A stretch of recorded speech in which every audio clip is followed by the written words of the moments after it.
নমস্কাৰ শ্ৰদ্ধাৰ দৰ্শক তথা অংগনবাড়ী কৰ্মী সহায়িকা বাইদেউসকল গহপুৰত মুখ্যমন্ত্ৰীগৰাকীক সাংবাদিকে প্ৰশ্ন কৰিছিল অংগনবাড়ী কৰ্মী সহায়িকাসকলৰ মাননি বৃদ্ধি সম্পৰ্কে তেতিয়া কিন্তু মুখ্যমন্ত্ৰীগৰাকীয়ে কটাক্ষ কৰিছিল এই সন্থাক আৰু যাৰ কাৰণে নেকি সংবাদমেল যোগে এই অংগনবাড়ী কৰ্মী সহায়িকা সন্থাৰ নেতৃবৰ্গই ইয়াৰ প্ৰত্যুত্তৰ দিয়া আৰু অতি সোনকালে মাননি বৃদ্ধিৰ দাবী জনায় ভিডিঅ' আছে ভিডিঅ'টো আপোনালোকক দেখুৱাবলৈ বিচাৰিছোঁ এতিয়া আহকচোন ভিডিঅ'টো চাওঁ যদি চেনেলত প্ৰথম আহিছে তেন্তে সাবস্ক্ৰাইব কৰিবলৈ নাপাহৰিব খুচি মানে আপোনালোকে এইটো সৰ্বজন বিদিত অংগনবাড়ীৰ যি আন্দোলন চলি আছিল যোৱা অক্টোবৰ মাহৰ পৰাই এই আন্দোলনৰ ফলশ্ৰুতিত মানে বয়ে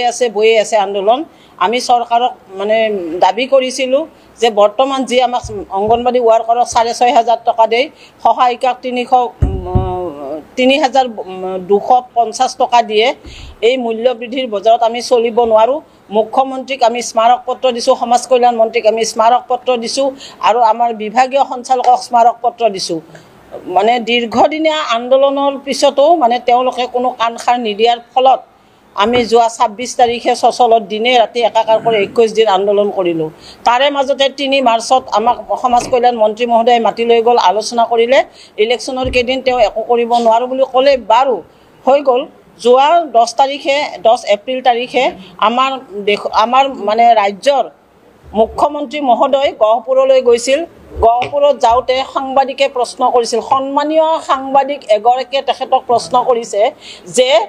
অংগনবাড়ী ৱাৰ্কাৰবিলাকে যে ইমান কৰ্মী সহায়িকাই ইমান যুদ্ধ কৰি আছে মাননিৰ কাৰণে আপুনি মাননিৰ ক্ষেত্ৰত কি ভাবিছে তেওঁ পোনচাতে উত্তৰ দিছে যে তেওঁলোকে CITৰ লগত আছে CITৰ পৰা ওলাই আহক ওলাই আহি মোৰ লগত আলোচনা কৰক তেতিয়া ভাবিম CITৰ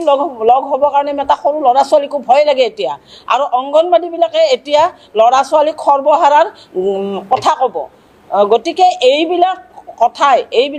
আমাৰ অসম ৰাজ্যিক অংগনবাড়ী কৰ্মী আৰু সহায়িকা সন্থাৰ জকৰণি তুলিছে তেওঁৰ লগতো আমি আলোচনা কৰিব সুবিধা তেওঁ দিলেহে আমি আলোচনা কৰিম আৰু কাৰোবাৰ লগত যদি আলোচনা কৰিছিল তেওঁ দিওঁ বুলি কৈছিল কিন্তু এতিয়া তেওঁ পোনচাতে তল মাৰিছে গতিকে এনেকুৱা তুচ্ছ তাচ্ছিল্য কথা ক'লে 1999 চনৰ পৰাই আমি CITৰ লগত আমি জড়িত হৈ আছোঁ CITৰ লগত জড়িত হৈ পেলাই আমি যি দাবী দাবা কিঞ্চিত হ'লেও মানে আমি প্ৰতিপন্ন ল'বলৈ সক্ষম হৈছোঁ ইয়াৰ আগতে আমাৰ অসমত সংগঠনেই নাছিল আমাৰ CMটো গুৱাহাটীতে তেতিয়া মানে নেতা আছিল তেওঁতো আমাক দেখা নাপালে তেতিয়া আমাৰ এগৰাকী কৰ্মী 175 টকা পাইছিল এগৰাকী সহায়িকাই 50 টকা পাইছিল তেওঁ তেতিয়া কিয় কাণপুলুকা মাৰিছে কোনোবাই আমাক সহায়ৰ হাত বঢ়ালে আমি নিশ্চয় তেওঁৰ সহায় ল'মেই এতিয়া আজিৰ তাৰিখত তেওঁ কওক যে তোমালোকৰ মাননি আমি বৃদ্ধি কৰিম মোৰ লগত তোমালোকে থাকা নিশ্চয় আমি থাকিম কিন্তু তেওঁ আমাক মাননি বৃদ্ধি কৰিব নোৱাৰাৰ ক্ষেত্ৰত নোৱাৰে আচলতে আৰু দেখিছে আমাৰ ভেটিটো মানে শকত অংগনবাড়ীৰ সংখ্যাটো আমাৰ শকত এতিয়া এই শকত মানুহখিনিয়ে তেওঁক হয়তো ভোট নিদিবও পাৰে এনেকুৱা এটা তেওঁ অংক মানে প্লাছ মাইনাছ হৈছে এই ভাবি তেওঁ গহপুৰত সিদিনাখন সাংবাদিকৰ আগত সেই প্ৰশ্নৰ উত্তৰ দিছে যে তেওঁলোকে CITৰ পৰা ওলাই আহক মোৰ লগত আলোচনা কৰক আলোচনা কৰিবৰ কাৰণে তেওঁক চিঠিও দিছিলোঁ তেওঁ আমাক আলোচনাত নামাতিলে আমি এতিয়া কি কৰোঁ গতিকে এই কাৰণে আজি আমি ইয়াত সংবাদ মেল দিছোঁ যাতে মুখ্যমন্ত্ৰী আমাৰ সঞ্চালক মহোদয় তেতিয়াৰ সঞ্চালক মহোদয়ে যি প্ৰপ'জেল দিছিল অসম চৰকাৰক কৰ্মীৰ কাৰণে 12,000 মিনি কেন্দ্ৰ কৰ্মীৰ কাৰণে 10,000 আৰু সহায়িকাৰ কাৰণে 7,000 এই প্ৰপ'জেলটো তেওঁ এটা বিভাগীয় সঞ্চালক হিচাপে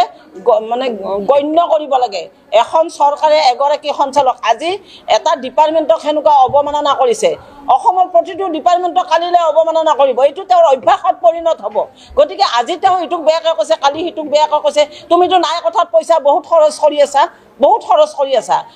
আঁচনিকে আঁচনি দিছা বাইদেউ আইদেউ লাখপতি কিমান আঁচনি কৰিছা ঘৰত বহি থকা মহিলাবিলাকক তুমি পইচা দিছা আমাক খটুৱাই আছা কিন্তু তুমি পইচা দিব টান পোৱা আমাৰ হাতে NRC কৰা আমাৰ হাতে BLO কৰা আমাৰ হাতে পলিঅ' কৰা আমাৰ হাতে অংগনবাড়ী 30খন খাতা আমি মেইনটেইন কৰিব লাগে পোষণৰ কাম কৰিব লাগে পোষণৰ নামত এটা বেয়া মোবাইল দিছে কান্দি আমি নেট চাই ৰাতি 2টা বজাতো বাহিৰত ওলাই কেনে নেটত আমি কাম কৰিব লাগে গতিকে মহোদয় মুখ্যমন্ত্ৰী মহোদয় আপোনাক অনুৰোধ কৰিছোঁ যি হিচাপে আপুনি আমাক হাতে কাম আদায় কৰিছে সেই অনুপাতে আপুনি আমি খাব পৰা কৰি এটা আমাক মাননি বৃদ্ধি কৰক কাৰণ ভাৰতবৰ্ষৰ অন্য ৰাজ্য আজি ধৰি লওক তেওঁ বিজেপিৰ মুখ্যমন্ত্ৰী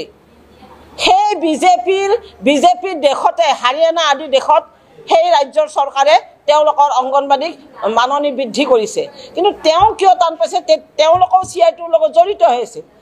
অসমৰ বিভিন্ন ৰাজ্যত CI2ৰ নেতৃত্বত অংগনবাদীয়ে চলি আছে আমিও চলি আছো আমি তেতিয়া অনাথ আছিলোঁ CI2 আমাক সহায়ৰ হাত আগবঢ়াইছে আমি তেওঁলোকৰ লগত লগ হৈছোঁ এইটো কি আমাৰ অপৰাধ হ'ল নেকি আপুনি কিয় কোৱা নাই মোৰ লগত থাকক বুলি আমাক মাননি বৃদ্ধি কিয় কৰা নাই